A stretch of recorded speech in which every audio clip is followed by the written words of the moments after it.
Hey everybody, today I'm going to talk to you about how to use stats for a sense of self-control. Right around now, our environment has changed, and there are many times throughout the course of our life where our environment will change and it will be completely for reasons that are out of our control. That can make it challenging and make it feel like we have no control over what's going on. And in some ways, yes, the plan has to change. And we can revert back to saying the plan is to keep the plan, and we just have to readjust and do more planning and find ways to adjust our habits and behaviors, because the formula for success is what? To establish good habits and good behaviors and to execute them and to do that consistently, right? That's the key to success. What I also like to do is to pay attention to what I have done. So I like to keep statistics on all kinds of things that I know are serving my goal. So for example, when I meditate, I mark down how many minutes I've meditated in a habit tracker.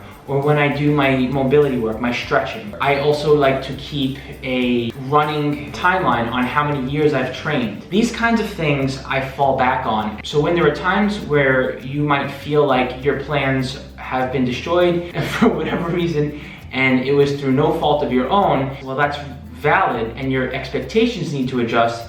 I think that it's also important to do some mindset work and realize that we do have some sense of self-control by looking at what we have already done. So my tips here, if you're not doing this already, are to find some sort of a way to track your habits. I like to use a habit tracker. There's so many different ones out there. Just go onto your phone, App Store, Google Play, or whatever, and type in habit tracker, and you'll find that there are lots of different ones out there. The one that I like to use is called Today. I like to track how many days I've done something, how long I've been doing something, and for some other habits, how many years I've been doing it for. So for example, meditating.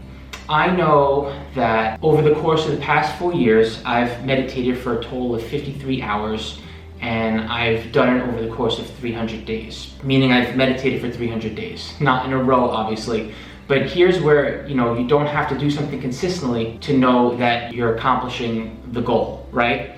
Same thing goes with, say, training. I know that for the past 8 years, I've trained consistently. Now, I may go a week here or 2 weeks there without training. I may have weeks where I'm only training 1 or 2 days instead of 5 days, but I know for the past 8 years that the vast majority of the time, I have been trained. And these are the things I would suggest that you look back on when you're faced with a major life change and you need to pivot. The first thing is to realize we gotta drop the plan because life has changed that much. We don't have access to a gym, we don't have access to our regular resources, our obligations or priorities may have changed, but we can look back on what we have done and we can use it as a base and a foundation to realize that we're still reaching towards our goals. And by knowing that you've been working towards something for a long period of time, rather than putting pressure on yourself and saying, I need to keep doing this, or I haven't been able to do this and now I feel out of control, you can look back at what you have done and keep adding more coins to that bank. You can keep adding more hours to the amount of hours that you've been meditating. You can keep adding more days to the amount of days that you've stretched. You can keep looking at the length of time that you've been training for, and yes, maybe we have to take weeks off or even months off or whatever, but you will get back to it. So there's all kinds of different ways to strategize when it comes to keeping stats on something and what they mean to you. But until you start collecting that data and storing it somewhere, you can basically wind up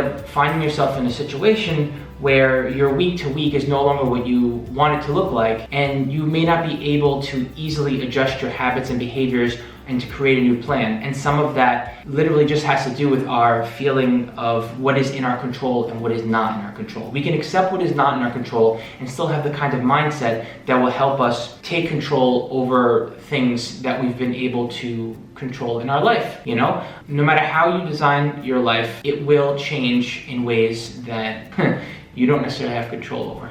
So basically, find a way to keep stats on yourself. And when you're in an environment that has changed so much so that your habits and behaviors have been compromised and the plan isn't necessarily clear cut, you can still look back at what you have done and you can still put more coins in your bank when it comes to keeping statistics on yourself. This has been a very valuable fallback for me to be able to continue to do what I do without putting pressure on myself or without feeling like I have to continue to do something consistently to be able to succeed. I hope that this suggestion helps you. Let me know how you keep stats on yourself if you're collecting that data already, or let me know what you think. If you have any comments, leave them below. And other than that, if you like this video, like the video. If you have any other feedback for me, if you have any other things that you want us to talk more about, I'm all ears. Thank you so much for watching the video, and we'll talk at you soon.